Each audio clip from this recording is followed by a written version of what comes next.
नमस्कार मित्रों, कुछ जानकारी आयुर्वेद के बारे में। भारत में जिस शास्त्र की मदद से निरोगी होकर जीवन व्यतीत करने का ज्ञान मिलता है उसे आयुर्वेद कहते हैं। आयुर्वेद में निरोगी होकर जीवन व्यतीत करना ही धर्म माना गया है।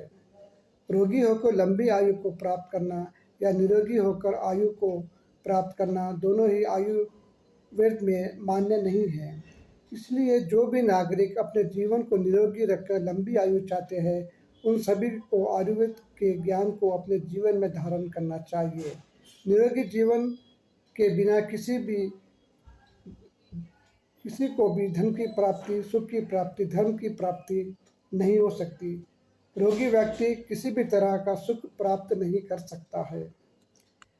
शरीर के नष्ट हो जाने पर संसार की सभी वस्तुएं बेकार है। आयुर्वेद की उत्पत्ति सृष्टि के रचयिता श्री ब्रह्मा जी के द्वारा हुई, ऐसा कहा जाता है। ब्रह्मा जी ने आयुर्वेद का ज्ञान दक्ष प्रजापति को दिया। श्री दक्ष प्रजापति ने यह ज्ञान अश्विनी कुमारों को दिया। उसके बाद यह ज्ञान देवताओं के राजा इंद्र के पास पहुंचा। देवराजा इंद्र ने इस ज्ञान को ऋषि मुनियों को आदि को दिया। उसके बाद यह ज्ञान पृथ्वी पर फैलता चला गया। यह ज्ञान पृथ्वी पर फैलने वाले अनेक महान ऋषि वैद्य हुए, जो समय समय पर फैलता चला गया।